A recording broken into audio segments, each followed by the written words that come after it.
My sister-in-law gave my son something he should never eat. And a few minutes later, her daughter called me in tears. I was shocked to learn that I am a 32-year-old woman who doesn't really get along with my husband Jay's family. Jay is 33 years old, and we have a 4-year-old son named Aegon. Yes, we are Game of Thrones fans, but please don't make fun of me in the comments section. They have some preconceived ideas about me, and even though we are friendly, they believe that I am the reason Jay has abandoned his faith. The father made those decisions long before he even met me, so I'm not sure where all the worry is coming from. They really like me, because I'm not from the same culture as them. They are fairly religious, but I lean toward agnosticism, although we are not close. Things between my mother-in-law and me improved significantly after Aegon was born. She used to visit more frequently, and as we conversed, we were able to better understand one another's viewpoints, which made things much easier. My father-in-law is generally unconcerned about the family drama, treats me with respect, and doesn't meddle in our affairs, which is all I want. Even though things were a little chilly at first, they are much better now, and I can see how much. This means to Jay, because he has always been close to his parents, even though they no longer share the same beliefs. The issue is my sister-in-law, Joanna, who is 40 years old, and Jay's sister. However, both of them just dote on Aegon, and he loves spending time with them. Although neither Jay nor I condone what Joanna did, we knew that we had to support her, because we are family. And my 5-year-old daughter Rachel's husband left her 2 years ago after she was caught having an affair with his best friend. It was a complete mess, and he battled valiantly to gain custody of Rachel. But he only gets her on the weekends, offered to keep Rachel with me, while Joanna organized her belongings. To be honest, I didn't mind, because Aegon was roughly the same age as Rachel, and it would be better for them both to have a cousin to play with. Joanna would drop Rachel off at my house in the mornings to organize her court paperwork, find places to rent, jobs, etc., and then come get her from my place in the evening. This pattern continued for about a month, and naturally, both Rachel and Aegon grew accustomed to each other's company. When she brought Rachel along with her full time, Rachel became very upset, and Joanna took it personally. She began to believe that Rachel preferred me over her, which is simply untrue because Rachel is still a young child and doesn't think that way. I repeatedly told Joanna that Rachel enjoyed playing with Aegon, which is why she preferred my place over theirs. And if I knew Joanna was hurt by this, and I don't really blame her, because her emotions were all over the place, even though she was the one cheating. Things became tense between us when she accused me of trying to take her daughter, and Jay's frustration finally got the better of him. He told her that she should be grateful to us because we were. She didn't realize that her ex-husband, Noel, used to bring Rachel to our house on the weekends so that she could see Aegon. He had sworn Rachel to secrecy, but we all knew it was only a matter of time until she did. Instead, she was the one acting rudely toward us and avoiding contact, which really upset me because the kids were suffering because of her. When the big reveal finally came, there was a lot of drama, and the mother-in-law and father-in-law had to step in and ask her to stop being thick and think about her daughter instead. She was only 3 at the time, and she would have eventually told her mother, but we all agreed that it was worth the risk. It took some persuasion before she finally saw our point of view and agreed to have "It's a pleasure to watch Rachel and Aegon play together because the kids genuinely love each other and are like siblings because they are so close in age." This is especially true since Jay and I had decided to have only one child, and I've always thought that it's sad for a child to have no siblings. But in this case, we kind of have the best of both worlds, because the kids took turns at each other. Rachel occasionally visited, and occasionally Aegon went to Joanna, or even Noel. For the most part, they were at the mother-in-law and father-in-law's house, and everything was fine. I never once suspected that Joanna had been harboring such resentment against me for all these years. If I had known, I would have prioritized Aegon's safety. Now, I can't help but feel like I have failed as a mother for the past 2 years. Jay has been out of town for a week due to work, so it's just me and Aegon at home. Even my mother-in-law and father-in-law are on vacation, so that's why I've been more or less okay with Joanna. The kids get along, and that's what matters to me, so that's that. However, yesterday, I suddenly felt really sick. 2 days ago, I had a temperature and felt nauseous, but it wasn't serious. But I still felt pretty weak. It was Rachel's turn to come over yesterday, but I didn't have the energy to handle even one child, much less 2. So I called Joanna and asked her to cancel, explaining that I was feeling very ill. She graciously offered to take Aegon for the day so that I could rest and recover. And I was really grateful because he would get to spend the day with Rachel, and I would have some time to sleep.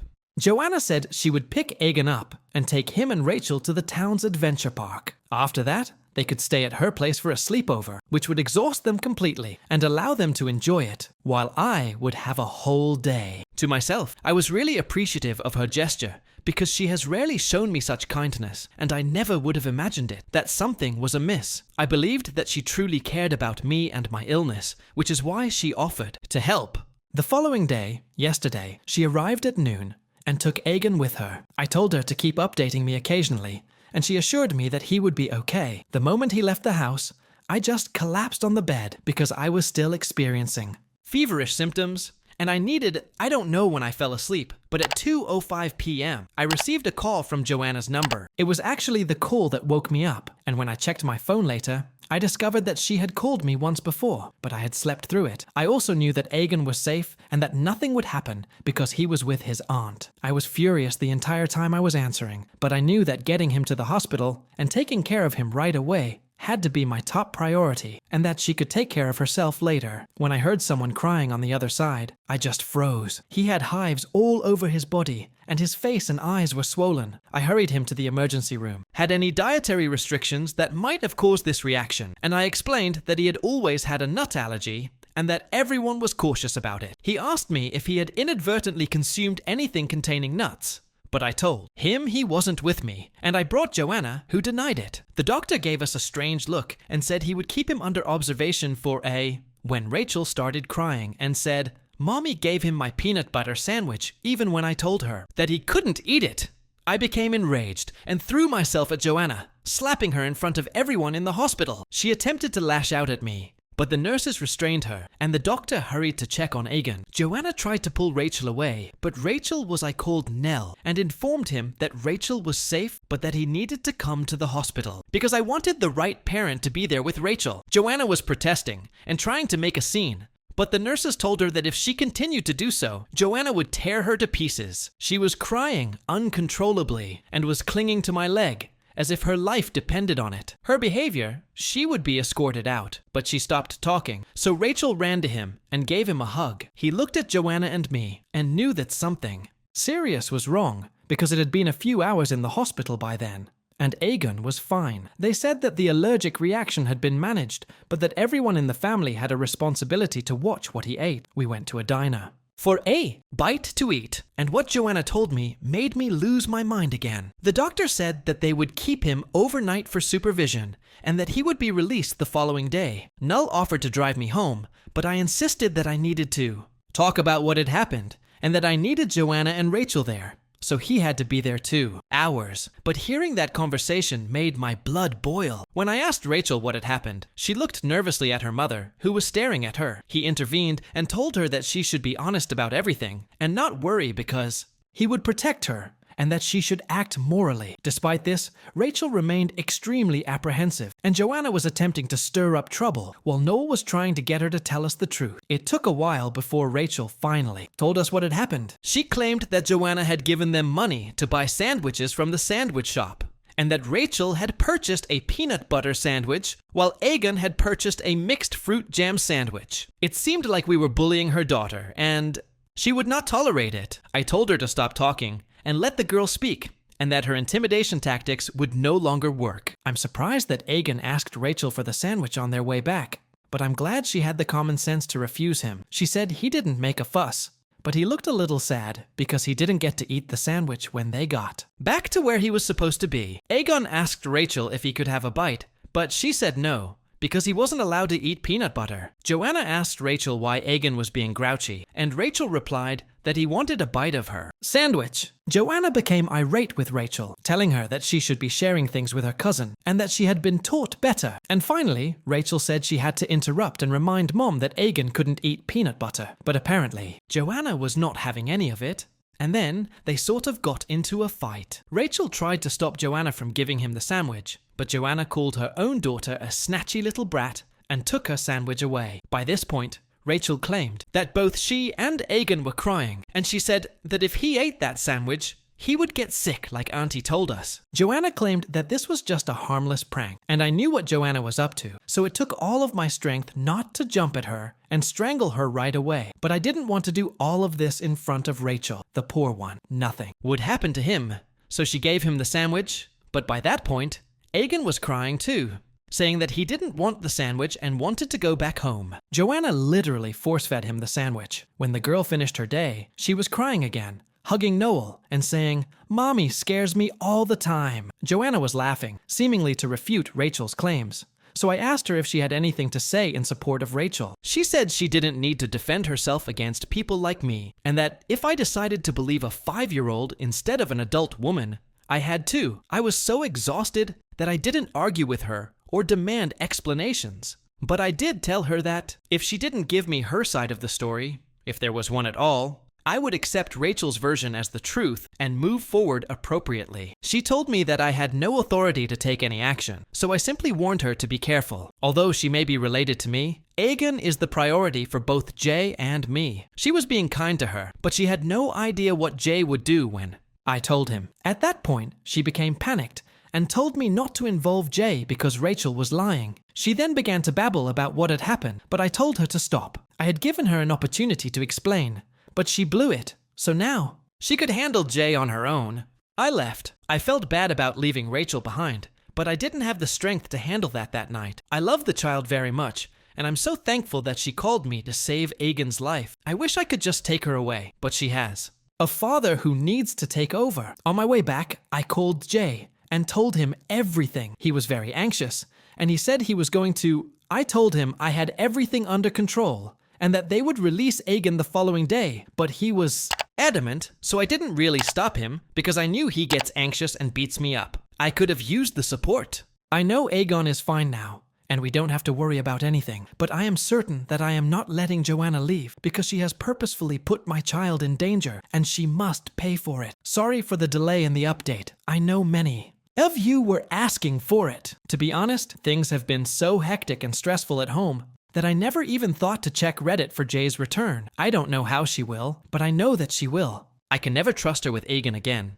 And at this point, I'm even worried for Rachel because she was so terrified of her mother that I can't even imagine what goes on behind closed doors. Aegon was discharged the following day, and I think I may have dislocated some of his organs. He appeared fine, just exhausted, so we let him sleep for as long as he wanted. When I asked Jay if he had ever spoken to Joanna, he replied that there was nothing to discuss with her, and that he would never forgive her for doing something like this on purpose. If it had been an error, perhaps there would have been an opportunity for forgiveness. Jay looked at me like I was crazy when I suggested that we tell the entire family what she had done, hoping that there would be some outrage, and that we wouldn't be asked why we had decided to cut off contact with her. However, he said that he simply could not bring himself to accept this, or forget it and move on. I asked him what we should do. He told me that I needed to stop considering her as family because she didn't consider our son as such, and that she was dangerous. God knows why she voluntarily risked Aegon's life. She was fully aware that Aegon had a severe nut allergy, and despite her daughter's repeated reminders that he was only 5 years old, she disregarded her and proceeded with this. I knew what he was saying was correct, but putting it all in, words made it seem more real in a way. I didn't want to accept how dangerous Joanna was. She had shown us this herself, and the only thing we could do was to stop her. It wasn't a mistake. It was something she had done out of pure spite and malice, and God alone knows what else she could do, was to make sure she didn't put anyone else in danger any longer. Most importantly, Rachel asked me where Rachel was. I replied that Noel had most likely taken her for the night. Since it was the weekend when Aegon returned, she would have spent a good 3 days with Noel. Perhaps by then, Joanna would have calmed down, sparing Rachel from having to endure the worst of her mother's wrath. Rachel called Noel and asked him how she was doing, claimed that she was still very shaken up from yesterday, and that she simply refused to go back to her mother. Jay advised me that now was the best time to report her to CPS because no child should be this afraid of a parent. For a brief moment, I believed that Rachel might be afraid because her version of events wasn't accurate. It was possible that she was only 5 years old and that she had accidentally mixed up the sandwiches. Although no child could lie in such detail, I couldn't help but feel that even though Joanna knew about Aegon's allergies, she would purposefully feed him the sandwich despite being told no. She did this out of fear that we would reprimand her. So she placed the blame on Joanna. who cooperated because she didn't want Aegon and Rachel's playtime to end over a simple but deadly error. He decided to call Noel again because she was borderline insane and had never acted in this manner before. I asked him if Joanna had confessed to anything, and he replied that she had sobered up and told him everything. He had secretly recorded the entire conversation, but he told us it was too gloomy to hear. So we asked him to send it to us anyway, and we could hear Joanna confessing to everything I'm sorry, but I didn't have a single feeling of sympathy left for her. She sobbed on the recording. I don't know why she did it, but she did Noel and was furious. He asked her why she didn't go to the ER herself, and she replied that she couldn't afford the bill. He told her that she should be grateful that Rachel called me, because if she hadn't, Aegon would have died. I owe that child my son's life, and I knew that I had to do everything in my power to keep her away from that a-hole of a mother and woman. We called CPS and told them everything we told them. After that, I realized that the stress of the day had actually caused me to forget the seriousness of the situation. It's true that if Rachel hadn't been brave or smart enough to call me, Aegon would have died. We were concerned about Rachel's safety because we didn't know how safe her own child would be with her. If she could purposefully cause an allergic reaction in a child and then fail to respond appropriately due to an alleged lack of funds. The officer noted this and asked us what the custody agreement was, so we told them everything. The following Monday, 2 days later, the officers we were aware of this at her place because she sent us a scathing text stating that she knew we were responsible and that she should have killed Aegon when she had the opportunity. I have blocked her ever since, but Jay hasn't. He called her and told her that he would stop at nothing to protect Rachel from her because she was obviously not a mentally stable mother-in-law. We eventually enlisted the father-in-law and we told them everything. At first, they attempted to defend Joanna, but when we made them listen to the recording, they had nothing to say. I'm not sure what their relationship with Joanna is, and I don't care, but Jay and I have informed them that we no longer want anything to do with her and that we hope CPS will remove Rachel from her, but we can't be certain because Joanna's case involved neglect or abuse. But I know that if she stays with Joanna, she will ruin things for her own daughter. Update: CPS removed Rachel from Joanna's custody, and she will now live with Noel permanently. The custody agreement had to be changed, and Joanna became very upset about it. We now know why, and it wasn't because she would miss Rachel or anything. Using the child support payments to finance her life, she will now have none. Keeping Rachel with him will also save Noel money, though he doesn't care. Noel has also been asked to take Rachel to therapy because the poor child has been experiencing nightmares since the Aegon affair. Aegon is doing well, but he doesn't even remember much. And when I ask him how his day with Auntie and Rachel went, he simply responds that he had a great time and that the highlight was going to the hospital at the end. I find it hard to understand why someone would harbor such bitterness toward a child. And my mother-in-law has been very upset about the incident. Not specifically Aegon, but the one where a mother lost her child as a result of our intervention. Joanna. I don't understand how she can continue to, though it still irritates me. I know he means well. No father would ever want to know or accept that one of his children was capable of purposefully killing the other child's child, so I understand his hesitancy about it all. Joanna's father-in-law is angry and claims that he did not initially think she could be this insane. He has apologized to us for not believing us. Still get together on a regular basis. We didn't want Rachel to believe that she did anything wrong, or that she could have done anything more the day the incident occurred, but she still places the blame on herself, and it pains me to see her like that. She even made me and Aegon Jay apology cards, which I believe must be among my most treasured possessions. I try to spend as much time as possible with her. You could call me traditional, but I feel Joanna may be a mother, but I don't think she has the capacity to be a mother. She has demonstrated with her relationship with Aegon that no one who can pull that off will ever have that innate compassionate instinct. I know many of you will criticize me in the comments for saying this, but that's what we're trying to do. Rachel has never had that. To make things as normal as possible for the kids, even though nothing is normal anymore. Joanna has been attempting to contact Jay and me, as our mother-in-law informed us, but she is blocked everywhere, which is a needless hassle. She has taken it upon herself to act as a mediator, but every time she tries, she is shot down. And Jay and I are on thin ice with her. Update 3. Joanna attempted to pick Rachel up from school, but the school was aware of the problems and promptly contacted Noel to let him know that Rachel was safe and simply didn't want to be with her mother at all. Noel is considering requesting a restraining order, but he isn't sure yet because at this point in time, she is either going to stop communicating with him or he will lose contact with her. In the end, Joanna is her mother, and nothing can change. That, right now, it's just a hot mess. And I personally would rather be away from it, but I know that the drama began because I called CPS on her. I believe that she is not a good parent by any means. But now that things are getting serious and criminal, it's dangerous for everyone because they don't know what she'll do next. I hope it doesn't come to that, but if it doesn't get resolved, the only recourse is a restraining order. However, I don't believe Joanna is the only one at fault.